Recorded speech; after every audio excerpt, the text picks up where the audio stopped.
Hey guys, I had gotten all the issues with this table fixed that I wanted to get fixed, and I've got all my preliminary pours done to the interior of this and up the level. So what I'm going to start with now is the seal coating of this. I'll probably do 3 layers on this guy. I've got the heat resistant version today, which is you have to pour a lot less. This is not the casting epoxies that you can pour, say, up to 2 inches. They have a 1-inch version, a 2-inch version. They have quite a few. This will be the one that I'm going to be pouring for strength and durability, to where we will have a nice hard surface on this. So in this, I will be applying it with a brush. I'm going to start just pouring it down the middle. Before we've done this, well, my shop, it's been like 23 days with no heating in the shop, so I've had a real issue with pieces. But now we've got everything fixed. It's man, it is baking in here right now. It feels great, the way it's supposed to. So, and even before that, we got all of our epoxies up to temperature, so these guys are nice and warm. For the mixing and for the application, this is just going to make it so much easier. We've got the pour room up to about 80 degrees, which is nice. 1 shirt, not 4. That's amazing. I'm really digging that right now, and especially with this bad weather. I woke up and came into the shop early, and it was 13. I know that a lot of you guys that are following are, a little bit farther north, and 13 would be a wishful vacation. So for you guys, I feel bad. Anyway, so we've got the general rule of thumb is for this particular part of it, the first application would be about 1 ounce per square foot. This is 21 square feet roughly. So I shot a little high just because I've got low places in it and I still want to bring it up. So I think I did 36 ounces, I believe. So we will see about that. And I want to make sure as I'm doing this guy, and you can see, okay, so in all of this, I have sanded down a little bit. I had some coming out. This is a hard coat. So this is the same epoxy that is right there. So I didn't really want to go too far in. I feathered it out really nicely.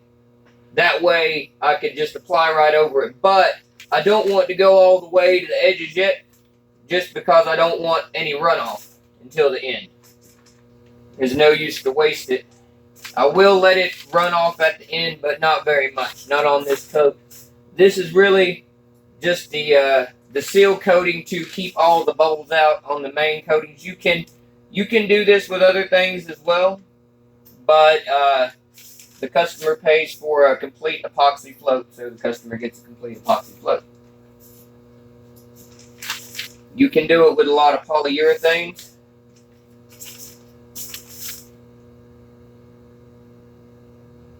Normally we would be putting this on about 1/8 inch at a time for our second and third coat.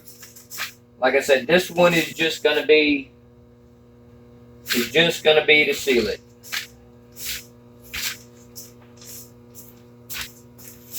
At the end of this, I will bring everybody up and let you take a look at the figuring. Super nice. Yeah, you can see at this point I'm just kind of trying to move this stuff back and forth. This is the first time I've used one of these little foam brushes. Digging it.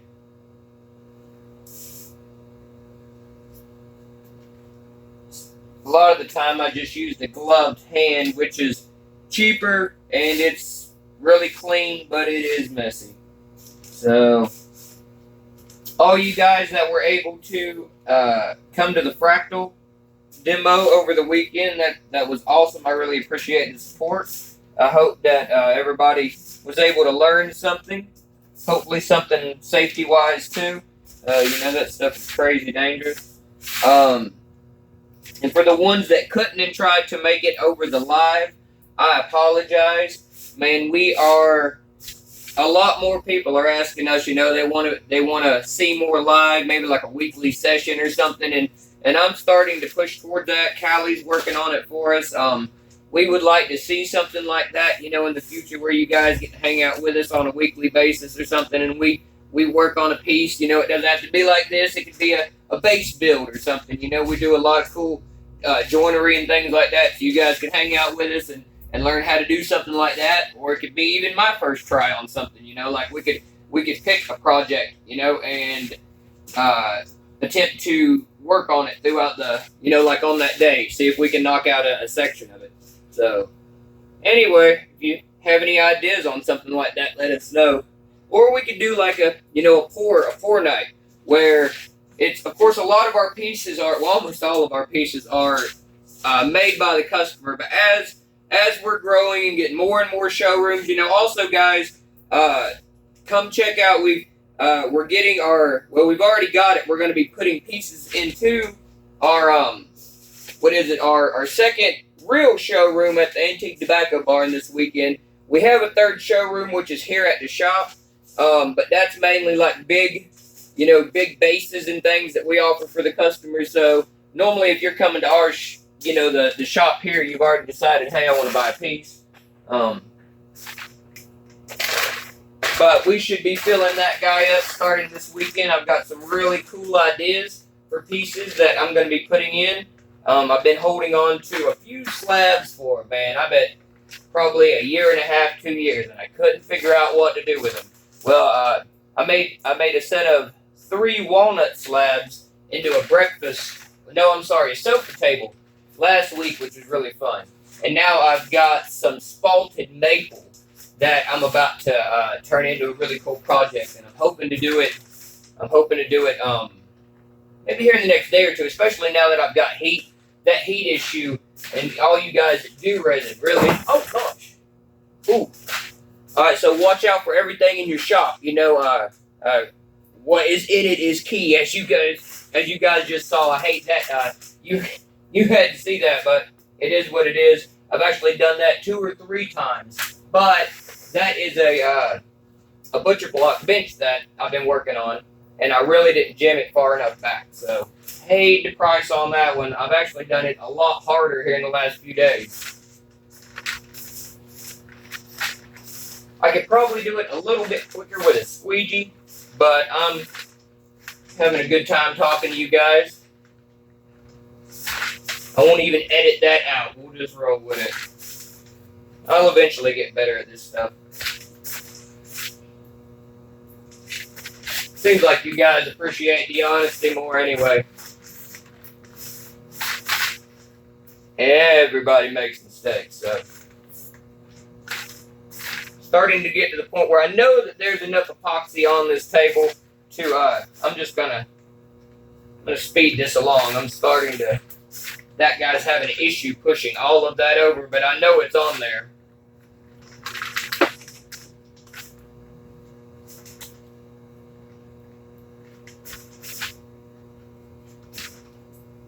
At this point, I'm really just not wanting to get my wrists into it. A lot of people have reactions to epoxy and things like that. Luckily, at this point, I'm not one of them. And I think it's also partially in part, to the product that we use, which is absolutely amazing, Stone Coat. And I went through quite a few before I got to this dude, and I'm really impressed with just the work times with it, the applications that you can do. I need to lock that wheel down.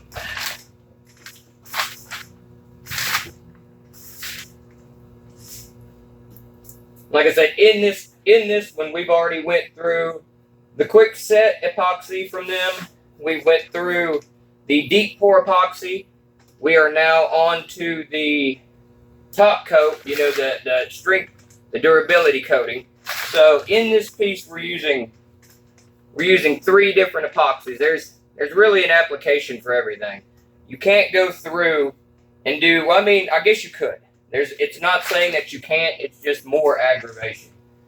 If you use the proper product for it, it should, well, none of these guys go smoothly. If you have one going smoothly, then I don't know, you probably don't have enough projects going on, honestly. Alright, so I'm watching that guy now. I think that's almost a total cover, and we still got some nice deep spots I probably could have drug over. I'm going to add to the edges now. And I'm going to go, as we go, we will start adding. Tomorrow's application will be 3 times as much at once. That way we can start getting our build up. But we really want to lock everything in. Oh, that's cool.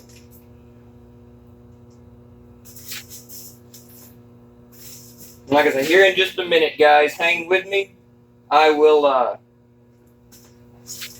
give you a close-up and a walk around of the table. It's pretty cool. If you didn't enjoy listening to me and we're just really waiting to see it, it's going to be worth it. Just give me a minute. We do a lot of tables with a lot of pizzazz in them, different colors and things, but these are really traditional. Man, this is an island top to go in a home, and this would really just match any log cabin, any rustic home that you guys got going on. Keep that in mind when you're thinking about what you need in your home. We do custom orders. I'm going to go ahead and get rid of this. I'm watching that guy now.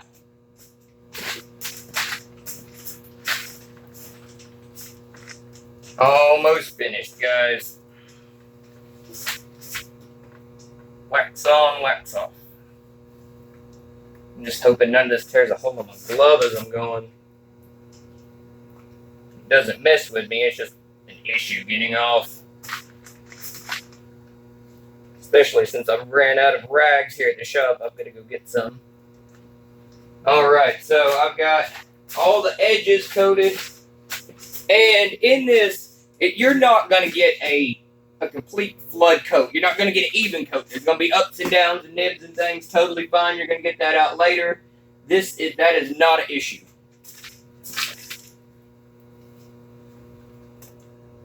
All of your evenness will come later.